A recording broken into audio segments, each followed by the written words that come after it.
亲爱的弟兄姊妹们平安。弟兄姊妹平安。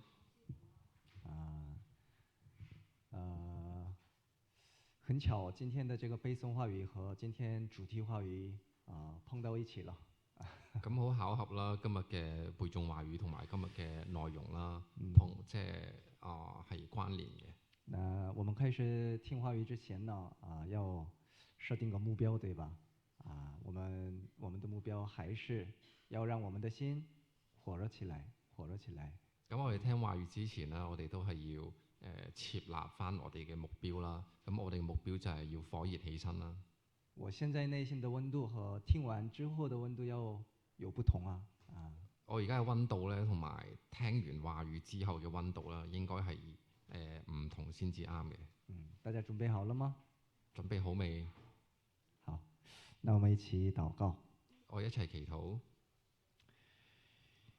永遠愛我們的父神，我們感謝你。永遠愛我哋嘅神，我哋感謝你。感謝你，我們還在做罪人的時候，你為了我們差派你的獨生子耶穌基督，通過他的寶血洗淨我們所有的罪，真心的感謝你。感謝神，喺我哋仲做緊罪人嗰陣時，係你差派咗耶穌基督，用佢嘅血洗淨咗我哋嘅罪，我哋真係感謝你。我們還是這麼軟弱不足，但也感謝你，使我們能在這教會當中扎根，得蒙你的保守和引領。咁我哋亦都係非常之軟弱啦，同時感謝神，令到我哋可以喺教會度扎根，得到神嘅保守。求你使我們每位弟兄姊妹能在話語上站立得穩，能夠好好成長，把這寶貴的福音傳給我們周圍的靈魂。求神可以令到我哋喺話語上站立得穩啦，同埋得到神嘅保守去傳神嘅福音。我們2月份17號到19號的他加祿餘福音佈道會，也求主你引領，使更多的靈魂參加，通過主的話語得救。咁我哋2月17至19號有他加祿嘅呢個福音佈道會，求神可以令到更加多嘅靈魂嚟到可以得救。也求你在我們中間興起更多的工人，能夠擔當主你的使命。求神可以喺我哋當中興起更加多嘅工人去擔當主嘅使命。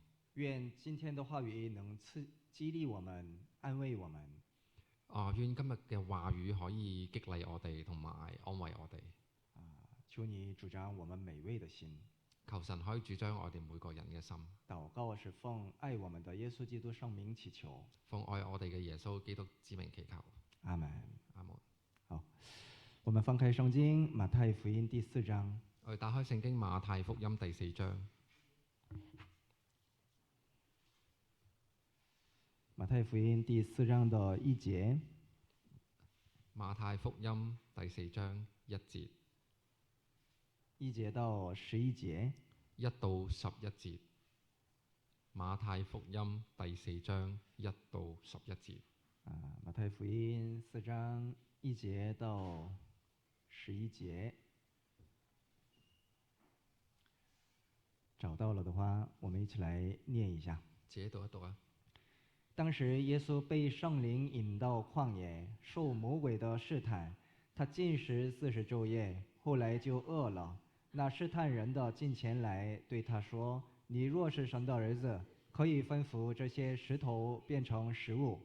耶穌卻回答說：經上記着說，人活着不是單靠食物，乃是靠神口裡所出的一切話。魔鬼就帶他進了聖城，叫他站在殿頂上，對他說：你若是神的兒子，可以跳下去，因為經上記着說，主要為你吩咐他的使者用手托着你，免得你的腳碰在石頭上。耶穌對他說：經上記着說，不可試探屬你的神。魔鬼又帶他上了一座最高的山，將世上的萬國與萬國的榮華都指給他看，對他說：你若俯伏拜我，我就把這一切都賜給你。耶穌說：撒旦退去吧，因為經上記着說，當拜主你的神，單要侍奉他。於是魔鬼離了耶穌，有天使來伺候他。我们今天要讲有关这个试探的内容。我哋今日要講有關呢個試探嘅內容啦。那首先我们要知道的是，受试探本身不是罪。咁首先我哋要明白，受到試探本身佢並唔係罪。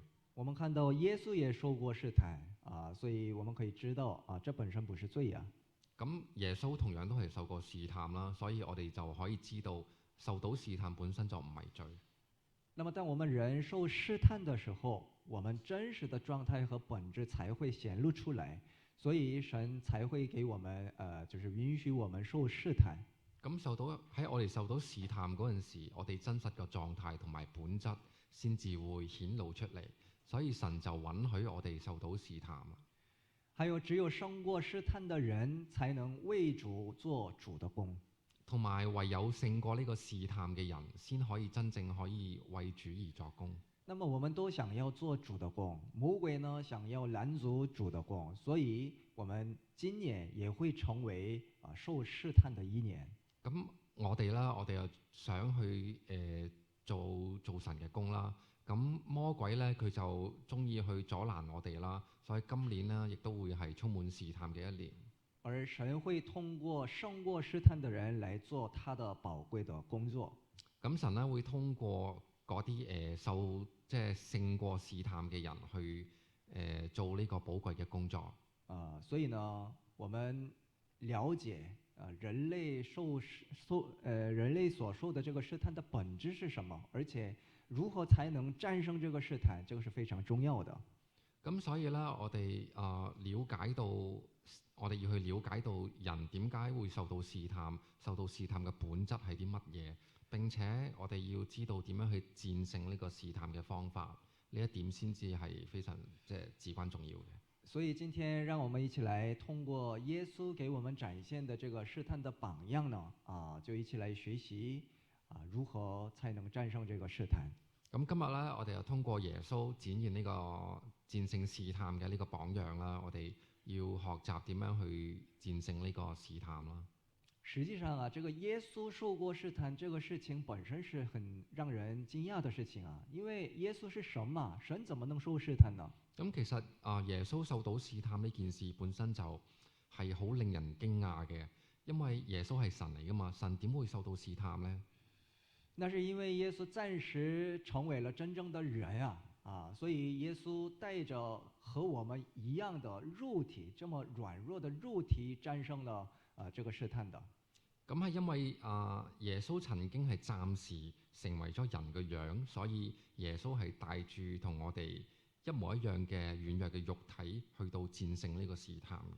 那麼換句話說，我們也能戰勝這個試探的意思嘛，是吧？耶穌既然帶着和我們一樣的肉體戰勝了試探，那我們也能戰勝試探的。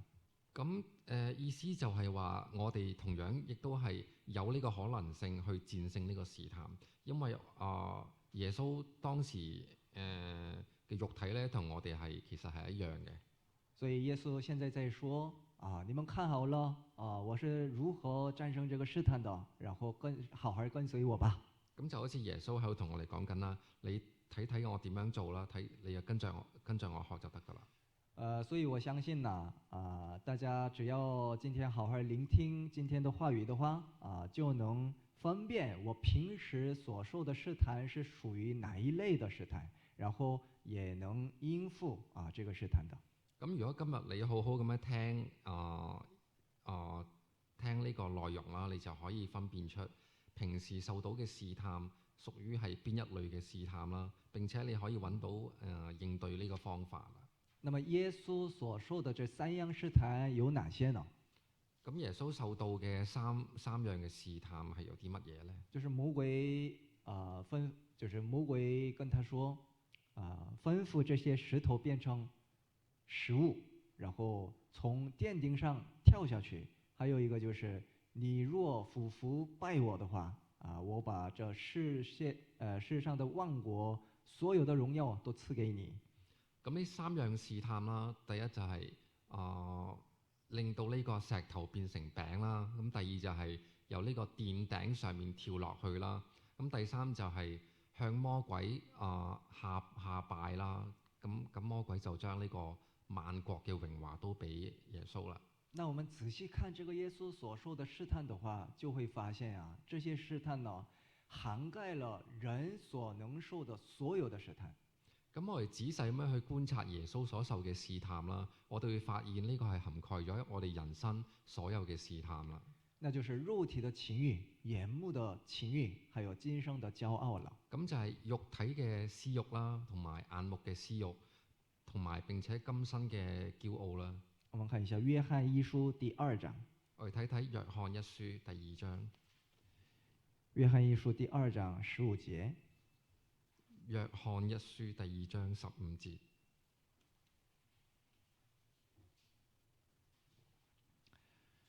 約翰一書2章15節、16節。約翰一書2章15到16節。15節、16節，一起來讀。不要愛世界和世界上的事，人若愛世界，愛父的心就不在他裡面了。因為凡世界上的事，就像肉體的情慾、眼目的情慾，並今生的驕傲，都不是從父來的，乃是從世界來的。就是誘惑人的一切手段，總結起來就是這3樣，就是肉體的情慾、眼目的情慾、今生的驕傲啊。咁誘惑人嘅所有嘅手段總結起身就係呢3樣：肉體嘅情慾、眼目嘅情慾同埋今生嘅驕傲。這總結得太完美了，因為是神才能記住這些啊，因為他太了解人的本質啊。即係呢3樣總結係非常之完美嘅。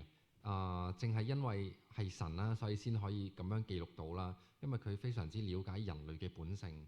在伊甸園中，亞當所受的試探也是如此。咁亞當喺伊甸園受到嘅試探，亦都係如此啦。魔鬼過來引誘夏娃嘛，聽完魔鬼的謊話啊，這個夏娃一看那個果子啊，就真的是好做食物，悅人的眼目，且是可喜愛的，能使人有智慧。咁魔鬼啦就去誘惑呢個夏娃啦，夏娃聽咗魔鬼嘅謊言之後啦，去望嗰棵樹就發現嗰啲果子好似好作食物，同埋悅人的眼目，並且可以令人有智慧。那麼好做食物，這就是肉體的情慾嘛。悅人的眼目，就是眼目的情慾，能使人有智慧，這就是今生的驕傲。好作食物，即係意思就係話肉體嘅情慾；悅人的眼目，意思就係話眼目的情慾；且能使人有智慧，意思就係話今生嘅驕傲。我們人生所受的一切試探仔細分析一下，就是這3個當中的一個。咁我哋仔細咁樣分析下我哋人生入邊所受嘅所有試探啦，都離唔開呢3樣。反正魔鬼呢，現在還在用這同樣的套路來誘惑人的。咁總而之啦，魔鬼到而家為止都係用翻同樣嘅套路去誘惑人。魔鬼誘惑人的時候呢，先給我們一種誘餌，然後讓我們去犯罪，因為沒有誘餌的話不會犯罪嘛。咁魔鬼啦，佢首先會俾啲好誘惑人嘅一啲誘餌啦，令到我哋可以去犯罪啦。那麼他所使用的這個誘餌就是肉體的情慾、眼目的情慾、今生的驕傲。咁佢所使用嘅呢個誘餌啦，就係肉體嘅情慾啦、眼目嘅情慾同埋今生嘅驕傲啦。那麼看看耶穌是如何戰勝這個試探的吧。咁我哋睇睇耶穌係點樣戰勝呢個試探嘅。我們回到馬太福音第4章。翻馬太福音第4章。馬太福音第4章。馬太福音第4章。3節。3節。3、4節。3、4節。那試探人的近前來對他說：你若是神的兒子，可以吩咐這些石頭變成食物。耶穌卻回答說：經上記着說，人活着不是單靠食物，乃是靠神口裡所出的一切話。因為他這個耶穌呢，受這個試探的時候已經餓了40天，所以他的這個飢餓呢已經達到了極限。咁耶穌當時禁食啦，佢係禁食咗40日啦，佢嘅飢餓感啦，亦都到咗極限啦。亞當是曾經在最好的情況下、最好的環境中受試探而失敗了。但是耶穌呢，在最惡劣的環境中受試探並戰勝了。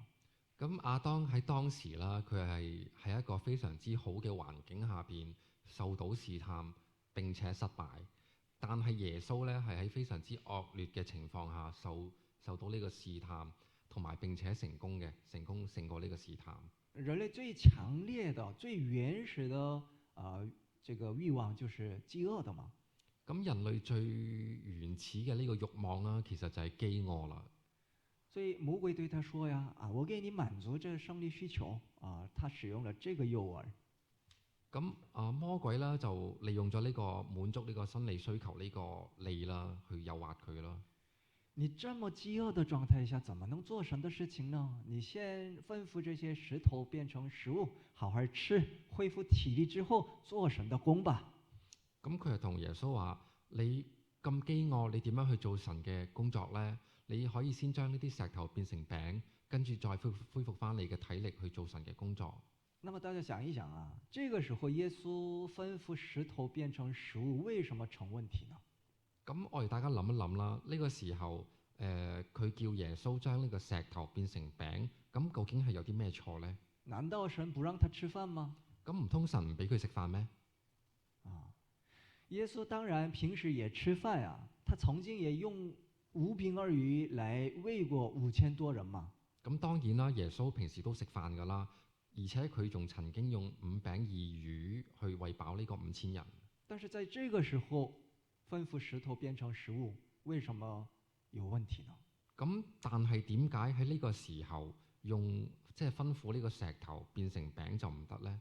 因為這個時候神沒有允許過呀。因為呢個時候神係並沒有允許咁樣做嘅。在這個時候呢，耶穌接受這個試探才是神的旨意。咁喺呢一刻咧，接受神嘅試探先係神嘅旨意。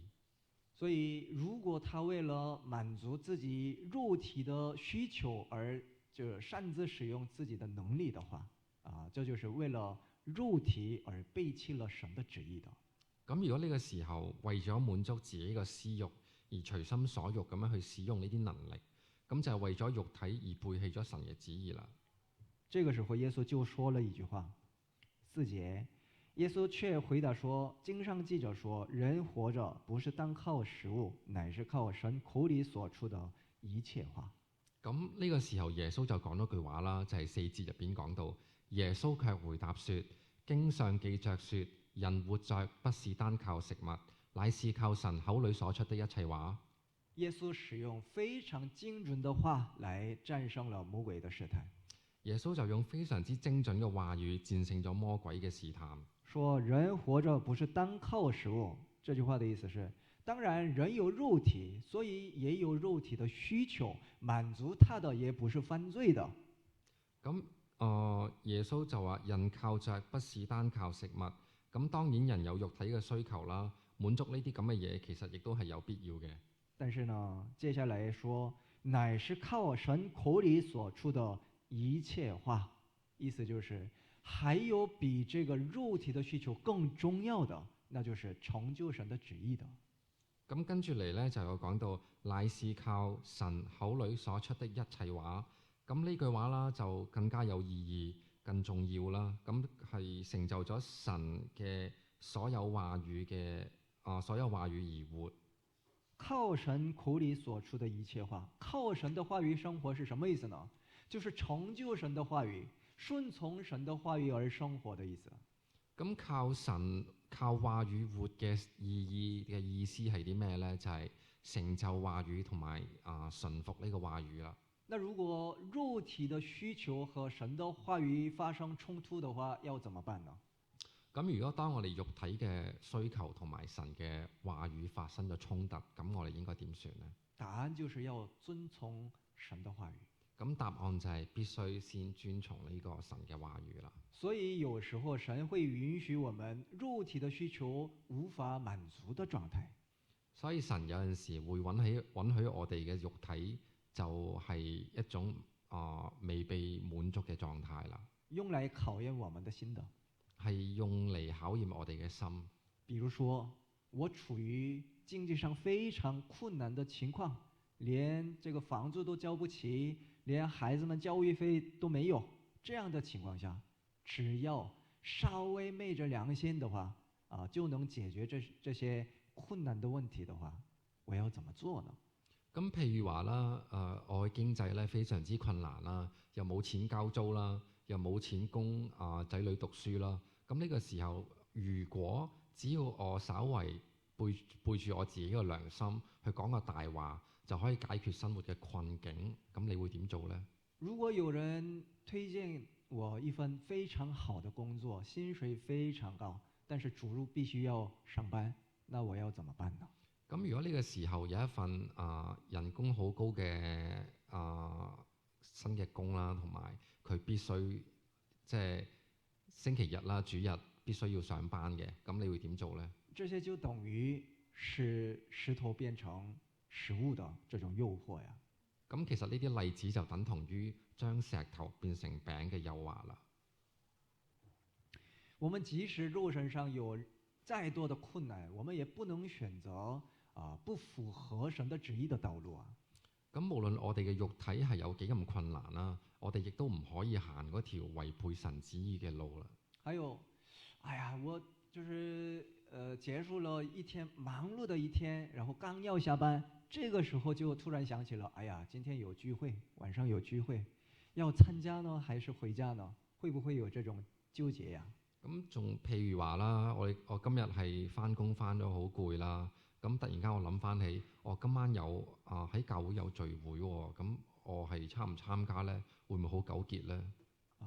帶着非常疲憊的身體，剛要睡覺就想起了，今天要讀的聖經沒讀完，怎麼辦呢？即係喺臨瞓之前啦，好攰啊嘛，就突然間諗到，今日個聖經仲未讀喎，咁點算呢？是讀完再睡呢，還是現在馬上睡好，讓明天更精神的工作呢？咁究竟係讀咗先瞓啦，定係先瞓先講啦，令到自己第二朝早有精神去返工啦？所以為了避免這種情況呢，我們最好一天的這個時間中早一點讀經禱告，對吧？咁為咗避免咁嘅情況，避免咁嘅糾結啦，我哋最好就喺朝早就去讀聖經。反正這種肉體的私慾和聖靈的意願互相衝突、互相打仗的時候，我們要記住，人活着不是單靠食物，乃是靠着神口裡所出的一切話。咁總之咧，當我哋嘅肉體嘅私慾同埋我哋聖靈嗰個意願作緊戰爭嗰陣時啦，咁我哋就要諗到呢句説話啦，就係人活着不是單靠食物，乃是靠神口裡所出的一切話。即使我肉體的需求稍微被限制，我也要遵從神的旨意。我們需要這種覺悟啊。咁哪怕我哋嘅肉體受到呢個限制，亦都要跟隨呢個主嘅旨意。咁我哋應該要有啲咁嘅覺悟啦。另外偶爾我聽到教會裡面弟兄姊妹之間借錢發生了一些問題。咁偶然啦，我會聽到啦，喺教會入邊有弟兄姊妹之間因為借錢而發生問題。這也算是為了這個滿足肉體的需求背棄了神的旨意的嘛。咁其實咁嘅行為亦都係等同於為咗肉體嘅需求而背棄神嘅旨意。我們弟兄姊妹之間一旦有了這個金錢的往來的話，魔鬼趁這個機會作怪，很容易作怪的，這個大家應該都知道。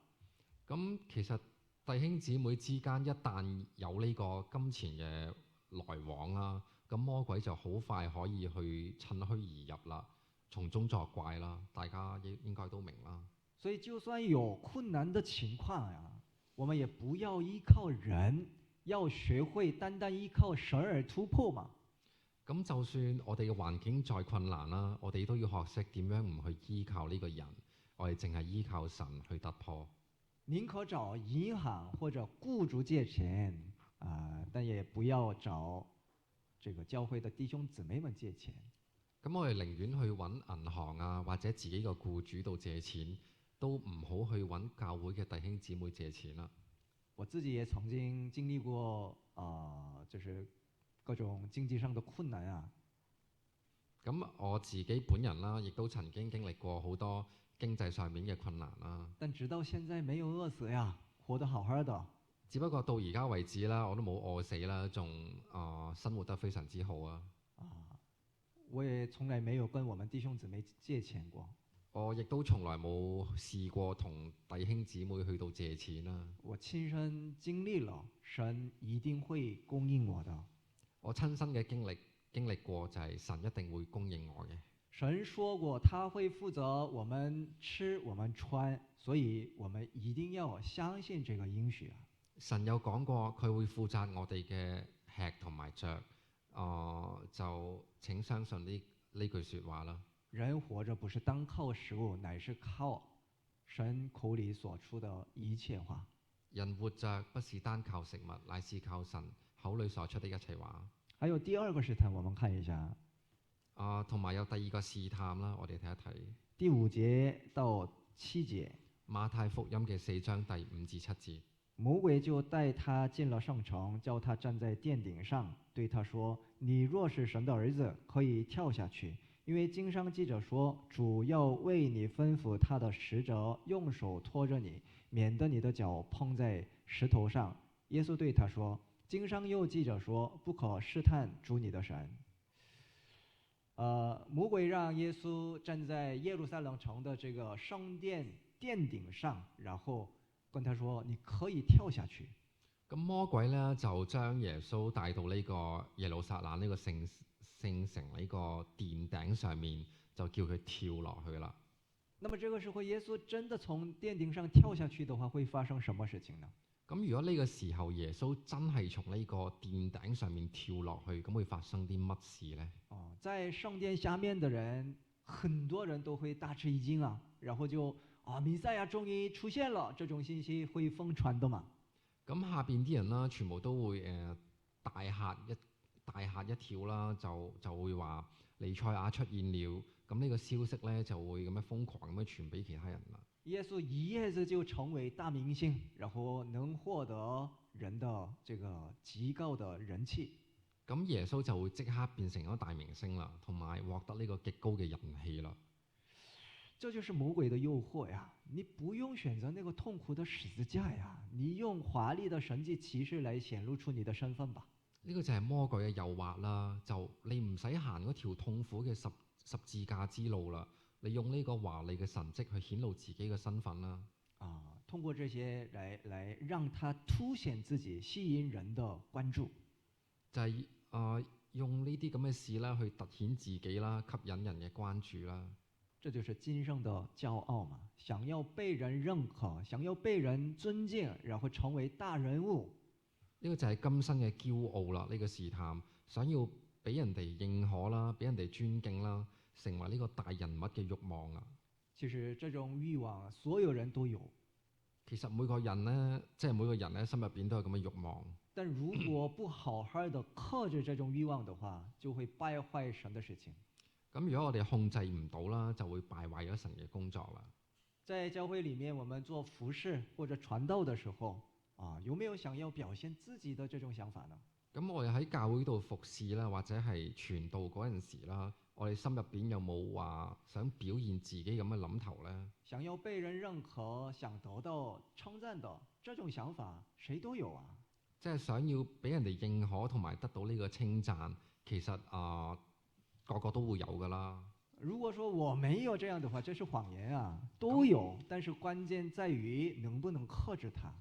咁你話你冇，咁其實係講大話嘅。咁關鍵就在於你可唔可以去克制佢啦。那魔鬼呢，不斷地煽動這樣的心讓我們誇耀，讓我們顯露出來，讓我們得到認可。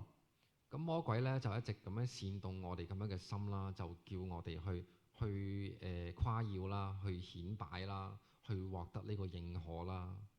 所以人總喜歡什麼呀？總喜歡回想自己榮耀的過去，然後在人面前講到這些事情。咁我哋人咧就好中意同人哋講翻起自己輝煌嘅過去啦，輝煌嘅經歷啦。那誇耀自己過去的事情有可能也是從殿頂上跳下去的一樣啊。咁喺我哋誇耀緊自己過去嘅事，咁呢件事同呢個由呢個殿頂上面向下跳，其實係一樣嘅。就是我們要好好看自己的這個內心啊。如果講那個故事的時候啊，這個動機裡面包含了想要得到人的認可，想要得到自己得到榮耀這種動機的話，不要講這個。咁我哋要即係自己去去睇下自己講嗰句説話係咪有想證明自己咁嘅意思喺入邊？即係如果有嘅話，就唔好去講啦。我們有些時候呢，確實講神的故事，但是主人公就是自己啊。咁我哋有陣時雖然係講緊神嘅説話啦，即係神嘅故事啦，但係入邊個主人公係自己啦。我這麼厲害啊，是不是？即係我好犀利啦咁樣。這不是見證，而是英勇事蹟啊！呢個唔係見證啦，呢個係應用事蹟嚟㗎啦。說這些應勇事蹟是抬高自己的，所以聽的人得不到恩典。即係講埋呢咁嘅應用事蹟咧，其實係抬高自己。聽嘅人咧係即係攞唔到任何嘅恩典。我自己也一直在注意啊，不要說這種應勇事蹟，但是很難的。咁我自己都好注意啦，唔去講呢咁嘅應用事蹟啦。咁其實係好難嘅。剛開始明明是講神的事情的，但是說着說着就說自己的事情。咁開始其實係講緊神嘅嘢啦，咁講下講下就講到自己嘅事啦。這就是今生的驕傲嘛。嗰啲係今生嘅驕傲嚟啊。所以我們需要變得更加的敏感。咁所以我哋需要變到更加敏感啦。第7節主這麼說啊，耶穌對他說：經上又記着說，不可試探主你的神。咁第7節講，耶穌對他說：經上又記着說，不可試探主你的神。這第2次的試探，這個耶穌也用話語來戰勝了嗎？咁呢個第2次嘅試探啦，耶穌亦都同樣係用話語去戰勝啦。不可試探主你的神，神是敬拜的對象，而不是試探的對象。不可試探主你的神，神係敬拜嘅對象，佢並唔係試探嘅對象。想試探神的這種心態本身就不正確的。你想試探神呢個心啦，本身就唔啱嘅。抱着那種，哎呀，我想看看神怎麼做吧，啊，抱着那種心本身就是驕傲的。咁你抱住呢個，我要睇睇神會點做啦。你抱住咁嘅心態，本身就係一件好驕傲嘅事嚟嘅。耶穌呢，他本來就是與神同等的，耶穌就是神嘛，但是他還是守住了自己作為兒子的這個位置，順從的位置。咁耶穌佢本身係神啦，但係佢都作為呢個兒子呢個身份啦，去守住呢個信服呢個身份啦。他沒有試探神，也沒有取自己的榮耀。佢冇去試探神啦，同埋亦都冇去攞自己嘅榮耀啦。我們也應當要通過順從來把榮耀歸給神，而不是通過試探神來把榮耀歸給自己。咁我哋亦都係應該通過呢個信服啦，去將榮耀歸俾神啦，並唔係將榮耀歸俾自己。看一下馬太福音第4章的8節。馬太福音4章8節。8到10節。8到10節。魔鬼又帶他上了一座最高的山，將世上的萬國與萬國的榮華都指給他看，對他說：你若俯伏拜我，我就把這一切都賜給你。耶穌說：撒旦退去吧，因為經上記着說，當拜主你的神，但要侍奉他。魔鬼呢，用超自然的能力來讓耶穌看到天下萬國的富貴榮華。咁魔鬼咧就用呢個超自然嘅能力啦，去展現咗世間上嘅萬國呢個榮華啦。說你只要俯伏拜我的話，我把這一切都賜給你吧。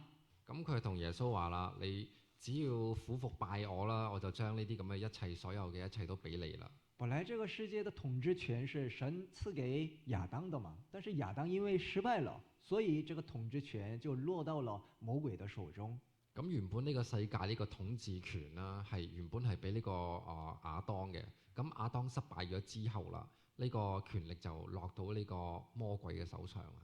就这样，魔鬼成了这个世界的王，然后在这几千年以来，他一直在開發能引誘人的很多東西。咁所以咧，呢個魔鬼啦，佢就變成咗呢個世界嘅王啦。咁喺呢幾千年之間，佢就開發咗好多呢個引誘人嘅嘢啦。所以在這個世界上充滿了那些好看的東西嘛。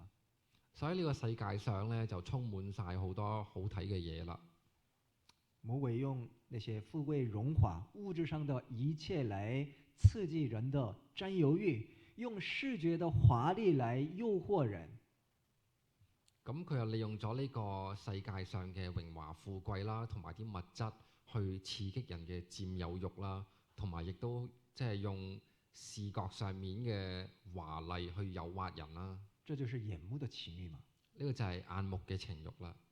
他不斷地展示那些好看的東西給我們看，然後刺激我們，引誘我們，讓我們追求這些世上的東西來生活。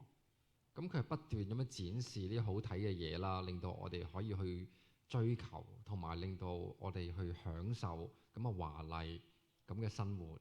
他讓你盡情享受那些華麗的、好看的、好玩的、好吃的。佢令到你盡情咁樣去享受好玩、好吃、即係漂亮嘅嘢啦。你享受一下吧。佢係覺得即係佢話你享受下啦。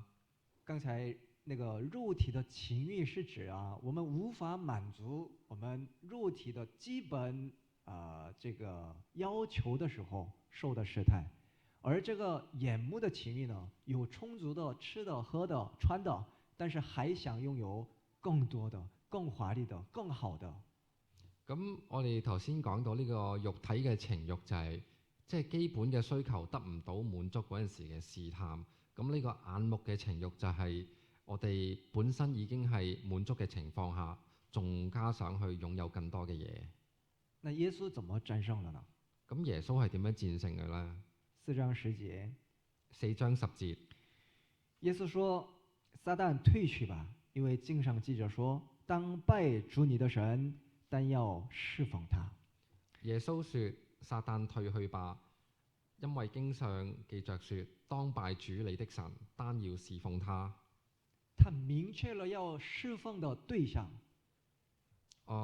神就明確咗要侍奉嘅對象啦。不要侍奉物質，不要侍奉魔鬼，要侍奉神。唔好侍奉呢個物質，唔好侍奉魔鬼，要侍奉神。那麼侍奉神、服侍神是什麼意思呢？咁侍奉神、服侍神係啲咩意思呢？如何做才是服侍神呢？點樣做先係服侍神呢？我們看一下約翰福音第12章。我哋睇約翰福音12章。約翰福音12章。約翰福音12章26節。26節。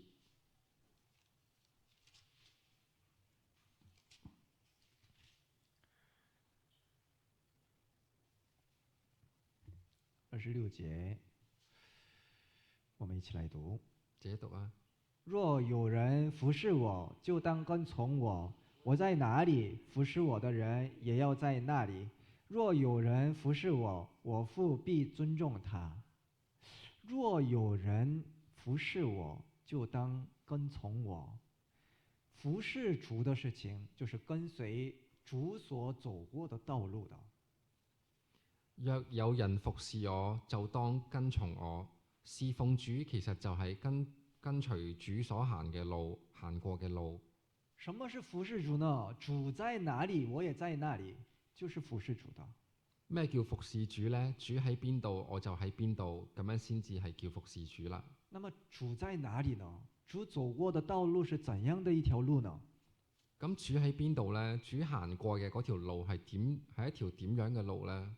那就是為了靈魂捨棄自己性命的道路。就係為咗靈魂而捨棄自己性命嘅路。所以服侍主的人呢，不可能把那些世人所享受的一切都享受一遍啊。所以服侍主嘅人呢，就係唔可能將世界上嘅人享受嘅嘢都享受一遍啦。服侍主就是放棄這個世界的。服侍主就係放棄啲咁嘅嘢啦。我們是選擇放棄在這個世上做王，而選擇在將來的世界做王的。咁我哋呢，就係選擇咗放棄喺呢個世界上做王，而選擇喺將來嘅世界做王嘅人。提摩太後書2章11節、12節裡面說，有可信的話說，我們若與基督同死，也必與他同活。我們若能忍耐，也必和他一同作王。我們若不認他，他也必不認我們。咁提摩太後書2章11至12節又講到，我們若與基督同死，也必與他同活；我們若能忍耐，也必和他一同作王。我們若能忍耐，也必和他一同作王的。我們會在將來的世界作王的。我們若能忍耐，也必和他一同作王。所以在今生中是需要忍耐和節制的。咁所以喺呢個今世入邊啦，我哋係需要忍耐同埋節制嘅。甚至有時候也需要與主同死的。甚至乎有時候係需要與主同死嘅。作為代價呢，我們會在永恆的世界裡一定會作王的。咁作為代價啦，我哋喺永恆嘅世界裏邊係一定會作王嘅。如果真的相信這一點的話，我們就不會羨慕那些世界的榮華富貴。咁如果我哋真係去相信呢一點嘅話呢，就唔會去羨慕呢個世界上嘅榮華富貴啦。想一想我們在這個世界忍耐，又能忍耐多久呢？咁我哋諗一諗啦，喺呢個世界上，我哋去忍耐，咁又可以忍幾耐呢？我們只要忍耐到什麼時候？忍耐到主再來的時候就可以了。咁我哋忍到幾時呢？就忍到主再嚟嗰一日就得㗎啦。那一天我們會進入永恆的榮耀裡。嗰一日呢，我哋將會進入呢個永恆嘅榮耀裏邊啦。所以直到那個時候呢，我們需要過一個節制的生活、忍耐的生活、跟從主的道路的生活。咁直到嗰一日為止啦，我哋要過呢個節制啦、忍耐啦，同埋跟隨主嘅生活啦。那麼為了戰勝這種試探呢，我們該如何做呢？咁為咗戰勝呢個試探，我哋應該點做呢？我們再回到馬太福音第4章。我哋翻去馬太福音第4章。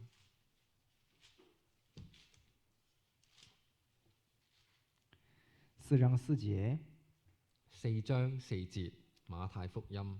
馬太福音4章4節，一起來讀。幾讀啊？耶穌卻回答說：經上記着說，人活着不是單靠食物，乃是靠神口裡所出的一切話。我們需要深思這一句話語人活着不是單靠食物，乃是靠神口裡所出的一切話。咁我哋要去認真咁樣思考啦。呢句話語，人活着不是單靠食物，乃是靠神口裡所出的一切話。要靠神口裡所出的一切話嘛？這個口裡所出的原文的這個單詞是使用了現在進行時態的就是此時此刻也有話語正在從神的口中出來流出來。咁呢句神口裡所出的一切話，呢個所出呢個詞喺原文度嘅狀態就係現在進行時。意思就係話現時現在亦都有神嘅話語出緊嚟。這意味着我們要每時每刻要抓住現在從神的口中出來的那個話語咁意思就係話每時每刻我哋都要去捉住神嘅話語啦。過去我曾經喜歡過這個話語，或者過去我曾經領悟過這個話語，有什麼用啊？咁喺過去我好喜歡某段經文，喺過去以前我曾經領悟過呢句經文，呢啲係唔係好重要嘅？曠野中的以色列百姓說：哎呀，我1年前吃過這個瑪納，有什麼用啊？咁曠野裏邊嘅以色列人民啦，佢喺1年前食過呢個瑪拿啦，有咩意義呢？你在曠野當中的時候呢，你今天吃了瑪納就有力量，今天沒有吃就沒有力量的。咁你喺曠野裏邊，今日食你先會有力量噶嘛？你聽日唔食都係冇力量噶。所以我們呢，要每天都要領取神現在的話語、新鮮的話語啊。咁所以咧，我哋每一日咧都要去領取我哋所需要嘅每一日嘅話語啦，新鮮嘅話語。現在我們每個人的心中必須要有掌管我們的內心的這個話語啊。咁此時此刻啦，我哋每個人嘅心入邊啦，都必須有呢個可以掌管到我哋自己嘅話語啦。所以最重要的話語是什麼呀？就是現在我在聽的話語。咁最重要嘅話語係啲咩呢？就係你而家聽緊呢個話語啦。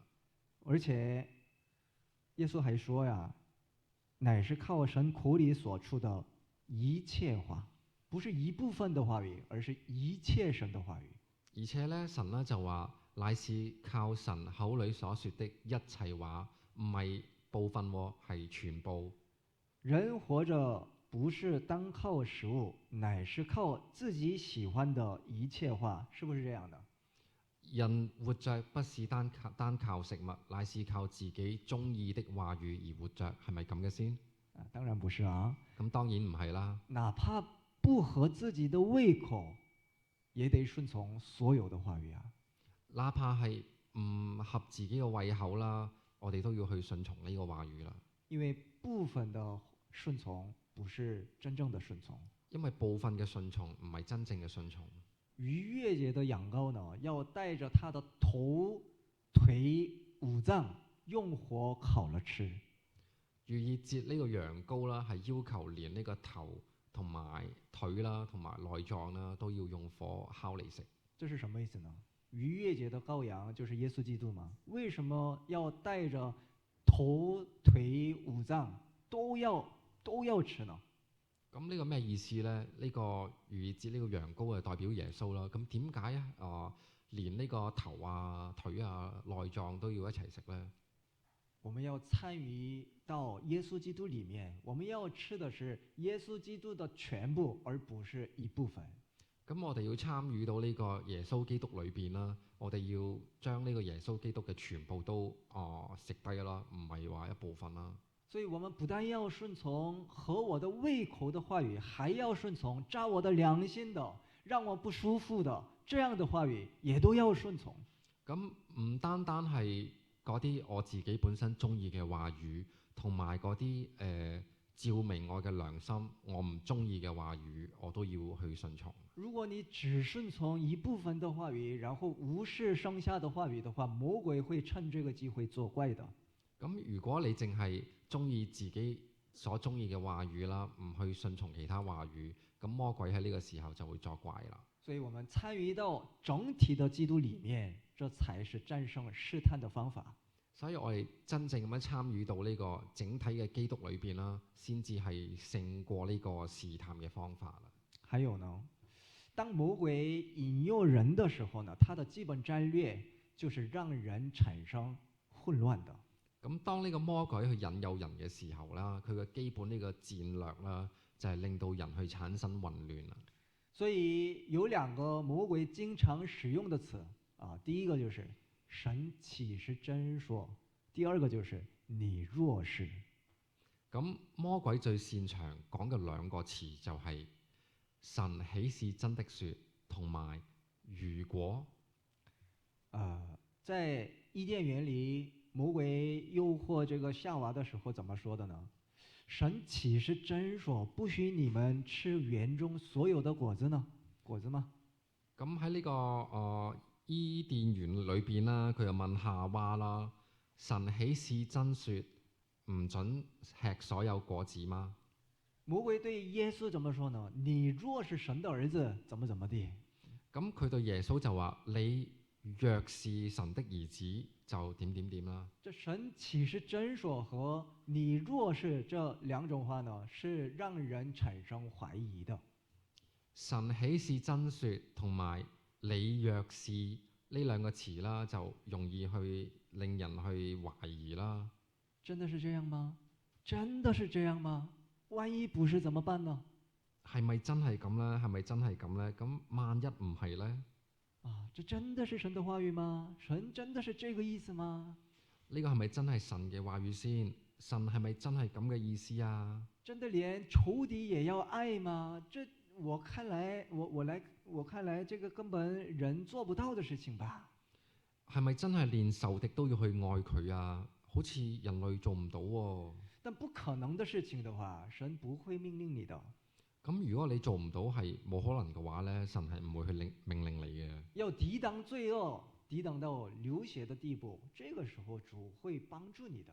你要抵擋罪惡，抵擋到流血嘅地步，呢個時候神先至會去幫你。還有魔鬼又說呀，神真的對你的人生負責嗎？咁魔鬼又會話啦，神真係會負責你嘅人生嗎？只信神，萬一毀了你的人生怎麼辦呢？你如果淨係信神嘅話，咁萬一毀滅咗你嘅人生，咁點算呢？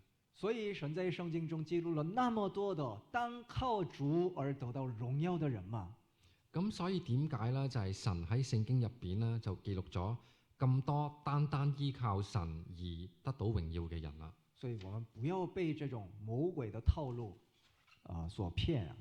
所以我哋就唔好俾呢個魔鬼嘅套路騙到啦。那麼基督徒要經常使用的詞是什麼呢？咁基督徒所經常要講到嘅用到嘅詞係啲咩呢？第一個就是剛才耶穌重複3次說過的那個經上記着說。第一個就係當時耶穌重複咗3次講嘅嘢，就係經上記着說。另一個就是我豈沒有吩咐你嗎？另外嗰個就係我豈沒有吩咐你嗎？那麼經上記着說，這就是我們的武器嘛，我們必須要確切的知道神的話語啊。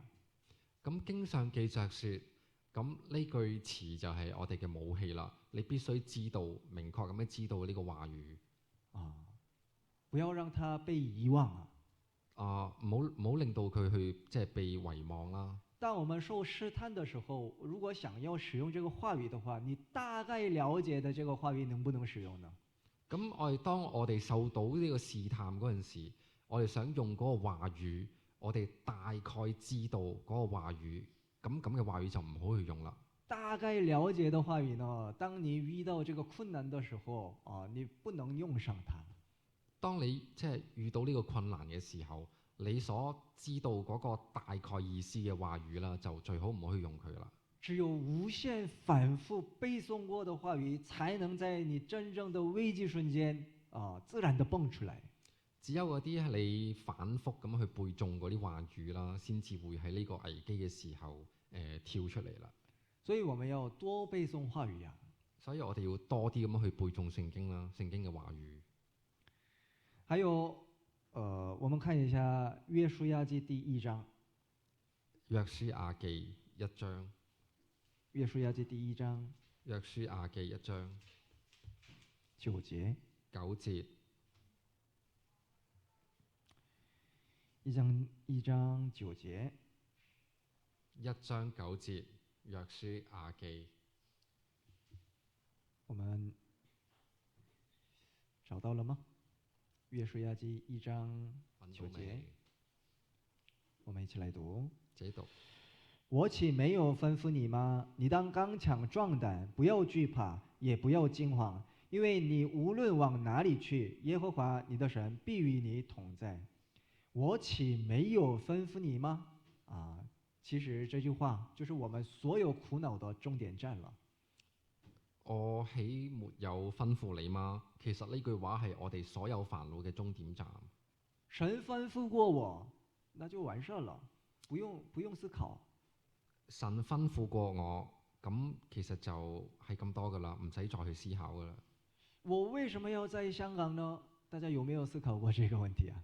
我點解要喺香港呢？大家有冇諗過咁嘅問題呢？如果我們把這個維持我們香港教會的這個精力和錢，還有為了傳道而付出的精力和錢放在別的地區的話，有可能就說不定能拯救更多的靈魂。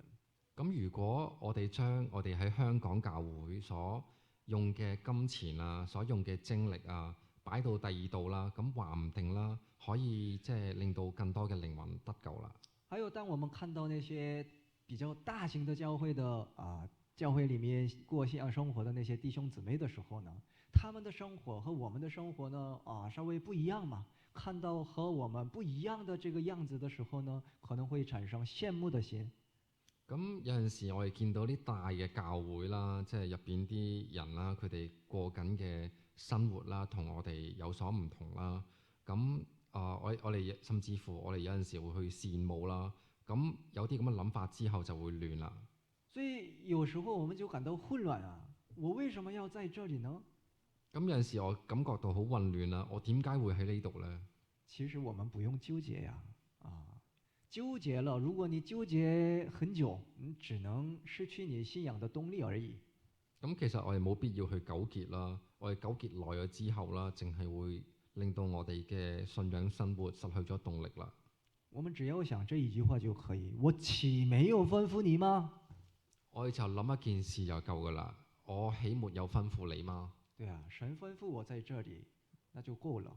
係啊，神吩咐我喺呢度就夠噶啦。我們看一下約翰福音第21章。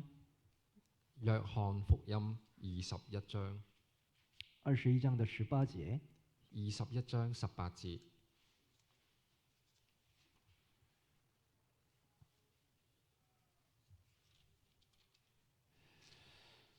約翰福音21章的18節。約翰福音21章18節。18節一起來讀。自己讀啊。我實實在在地告訴你，你年少的時候自己束上帶子隨意往來，但年老的時候你要伸出手來，別人要把你束上，帶你到不願意去的地方。對，耶穌對彼得說，你年老的時候呢，別人會束上帶子，然後把你帶到你不願意去的地方。咁耶穌就對呢個彼得話啦，你年老的時候，別人要束上你的帶子，帶你到不願意去的地方。我們的信仰生活不就是這樣嗎？就算我不願意去，但是只要是主帶我去的地方，無論是哪裡，我都要去。咁我哋嘅信仰生活咪就係咁咯。就算我自己唔願意，只要係主帶我去嘅地方，我都要去。那這樣的時候，可能會和別人做比較我們會有這樣的心。彼得也是這樣嘛。咁呢個時候，可能我哋就會有同人哋其他人比較嘅心啦。彼得都係一樣嘅。彼得就說啊，主啊，那麼這個門徒約翰會怎麼樣呢？咁彼得就問耶穌啦，主啊，咁呢個約翰佢會點呢？21節、22節。21至22節。彼得看見他，就問耶穌說：主啊，這人將來如何？耶穌對他說：我若要他等到我來的時候，與你何干？你跟從我吧。主賜給我們每個人的使命都是不同的。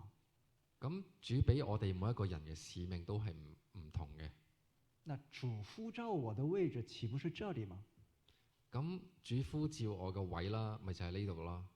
那不用就想太複雜了就不用管別人，不用想別人會如何，只要考慮如何才能好好跟隨主就可以。咁我哋就唔好諗到太複雜啦，就係唔好去理人哋點樣啦，我哋淨係考慮自己點樣先至可以好好咁樣跟從主就得噶啦。所以當魔鬼使用神豈是真說你若是這樣的詞的時候呢，我們就要用經上記着說我豈沒有吩咐你嗎？這個詞咁如果魔鬼用真的嗎？你若是呢啲咁嘅説話，咁我哋就要用翻經上記着說，這豈不是主所吩咐的嗎？咁樣去回擊翻啦。還有我們來回到馬太福音第4章，翻到馬太福音第4章4章17節，4章17節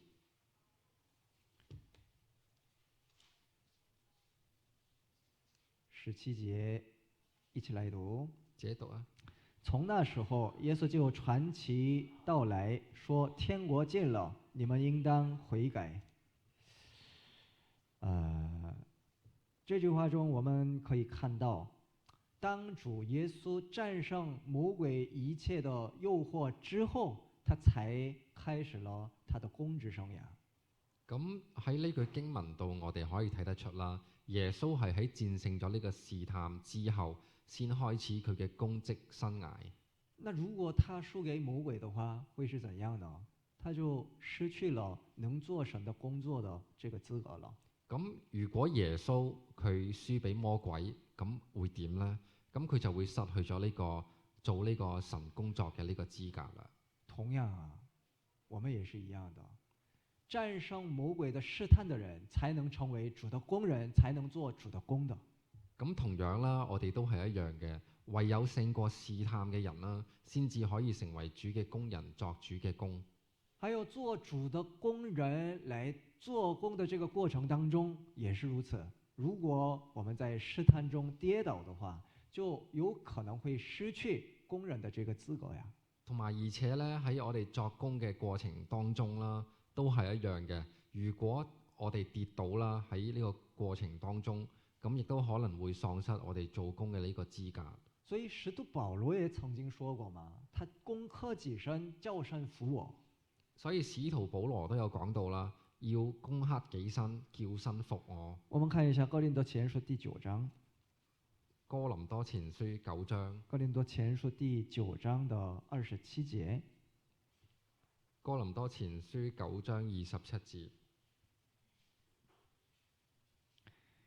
哥林多前書9章27節。哥林多前書9章27節。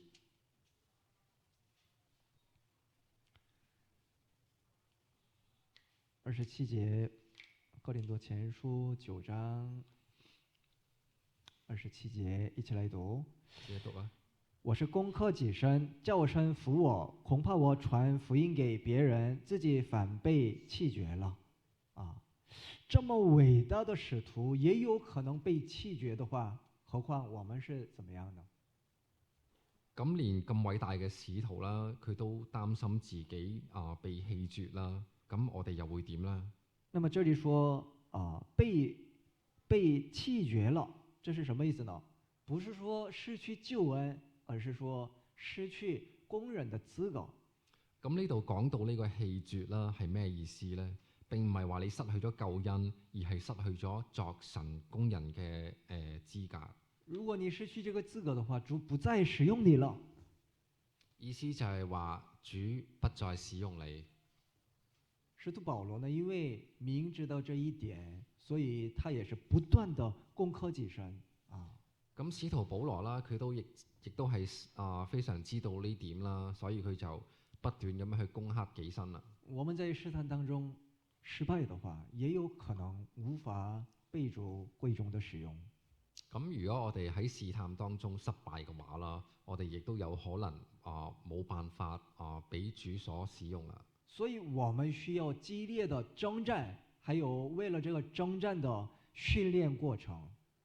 咁因此啦，我哋需要激烈嘅呢個戰鬥啦，同埋為咗激烈戰鬥而進行嘅呢個訓練啦。為了戰勝每天的試探呢，我們每天的敬虔時間是必不可少的，就是禱告時間和讀經時間。咁為咗戰勝呢啲試探啦，我哋每一日嘅敬虔呢個時間係必不可少嘅。就係祈禱啦，同埋讀聖經啦。但是大家不要太害怕了啊，因為主已經戰勝了，而我們在主裡面了。咁但係咧，亦都唔需要話太過害怕啦，因為咧主已經係勝利咗啦，同埋我哋喺主裏邊。我們看約翰一書的5章。約翰一書5章。約翰一書第5章的4節。約翰一書5章4節。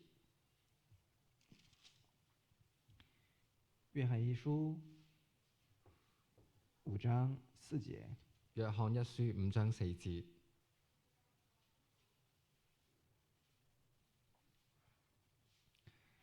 5章4節，我們一起來讀。一齊讀啊！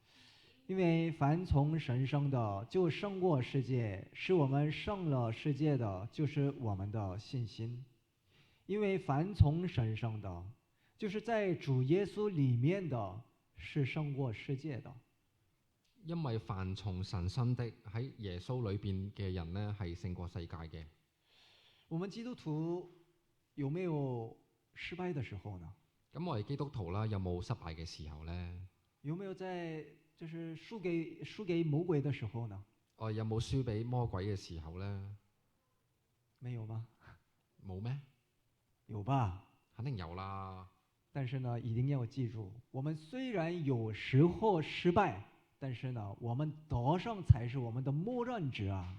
咁我哋要記住啦，雖然啦，我哋有陣時會失敗啦，但係得勝先至係我哋嘅默認呢個設置啦。因為耶穌戰勝了，所以我們也要戰勝。因為耶穌係戰勝咗嘅，所以我哋亦都要去戰勝。這裡勝過世界的這個勝過，英文聖經裡面是 overcome，就是克服的意思嘛。那我們並不是說我們沒有軟弱啊，而是說雖然有軟弱，但是能克服這個軟弱的意思。咁我哋要勝過喺英文聖經入邊係 overcome。咁唔係話我哋冇軟弱，而係我哋要去點樣去克服呢個軟弱。我們基督徒呢，不要陷入失敗意識當中。哎呀，我是不行的，哎呀，我總是輸給魔鬼的，我是沒有用的。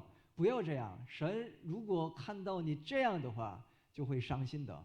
咁我哋基督徒啦，就唔好陷入呢個失敗呢個思想裏邊啦，就成日自己諗啦，我唔得噶啦，我成日輸，我冇用噶。我哋如果咁樣諗嘅話呢，主係會傷心嘅。做過父母的都知道啊，當兒女犯了很大的錯誤、挫折、喪氣的時候，父母擔心的是什麼呢？咁我哋做過父母就知啦。咁當我哋自己嘅仔女即係犯咗大錯之後，喺嗰度垂頭喪氣嗰陣時，父母最擔心係啲乜嘢呢？父母擔心的並不是這個犯錯的後果呀，而是這個子女失去勇氣。咁父母真正嘅擔心並唔係呢個錯誤所導致嘅後果啦，而係擔心我仔女因呢件事而失去咗勇氣啦。其實那點錯誤對這個父母來說什麼都不是啊，因為比起這個錯誤呢，孩子更重要。其實仔女所犯個少少錯啦，對父母嚟講係唔係話好重要嘅，最重要係仔女自己本身係更加重要。